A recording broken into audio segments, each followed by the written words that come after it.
It was a serene morning in October 2010. Donald Trump, known for his larger-than-life persona, was taking a rare break from the hustle of New York City. He and his wife Melania were enjoying a quiet retreat in a small New Hampshire town. As they sipped their morning coffee on the porch of a charming bed and breakfast, the tranquility was shattered by the sound of sirens and commotion from the town square. Trump's curiosity was piqued. He leaned toward Melania. "Something's happening," he said, standing to get a better look. In the square, a crowd had gathered. A man, perched atop a tall oak tree, was threatening to end his life. His face was pale, his frame thin, and his voice carried a deep sadness as he shouted down at the onlookers.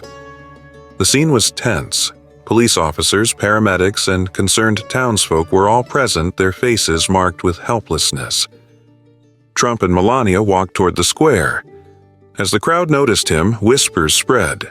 Trump's presence was magnetic, and the onlookers stepped aside to let him through. A police officer briefed him on the situation. "His name is James," the officer explained. "He's been up there for almost a day. Lost his job, his home, his family. He's convinced there's no reason to keep going." Trump frowned. "And no one's been able to talk him down?" "We've tried everything," the officer replied. "He just keeps saying it's over." Trump glanced at the desperate figure in the tree and made a decision. "Let me talk to him," he said firmly. Trump approached the base of the tree, looking up at James. His voice was calm but commanding. "James, my name is Donald Trump.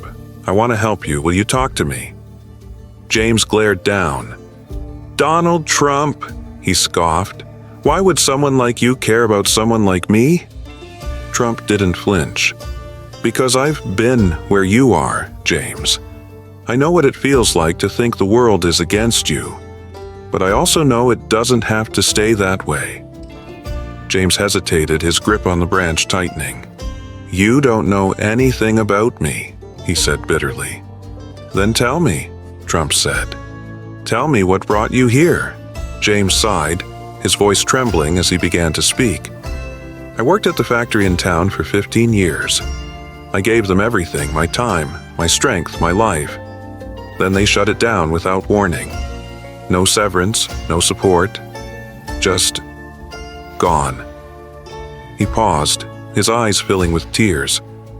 "I tried to hold it together. I took odd jobs, did everything I could to keep food on the table, but it wasn't enough. My wife couldn't handle it. She took the kids and left. I lost my home, my family, everything." The crowd listened in hushed silence. Trump nodded, his expression empathetic. "James, I hear you. You've been through more than anyone should have to bear, but I promise you, there's a way out of this." Trump stepped closer to the tree, his voice steady and sincere. "You're not alone, James. Everyone here wants to help you. And let me tell you something. Failure isn't the end. It's a beginning." James shook his head. "Easy for you to say. You've never failed at anything." Trump chuckled softly. "You'd be surprised. I've had projects collapse, businesses go bankrupt, and people write me off. But every time, I got back up. Because failure isn't falling down, it's staying down." The crowd murmured in agreement.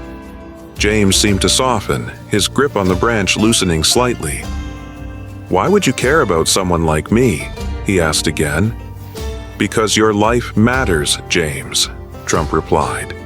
"And I won't let you believe otherwise." For a long moment, James was silent. Then his voice broke. "What happens if I come down? I've got nothing. Nowhere to go." Trump extended his hand. "If you come down, I promise to help you. I'll make sure you have a place to stay, a way to start over. But you have to take the first step." The crowd held its breath as James slowly began to climb down. When his feet touched the ground, cheers erupted. Trump approached him, placing a firm but gentle hand on his shoulder. "Today is the start of something new, James. You're not alone anymore." True to his word, Trump sprang into action. He arranged for James to stay at a local shelter and contacted his network to secure a job for him at a nearby construction company. Within days, James had a roof over his head, steady work, and a renewed sense of purpose. Trump didn't stop there. He reached out to James's estranged wife and children, facilitating a meeting that began the slow but hopeful process of reconciliation. Weeks later, Trump shared the story during a public appearance. Sometimes all it takes is a moment of kindness to change a life. James's story reminds us that no one is beyond hope, and no one should have to face their struggles alone. James, now back on his feet, spoke at the same event. "That day, I thought my life was over, but someone believed in me when I couldn't believe in myself. If you're struggling, reach out. There's always someone willing to help."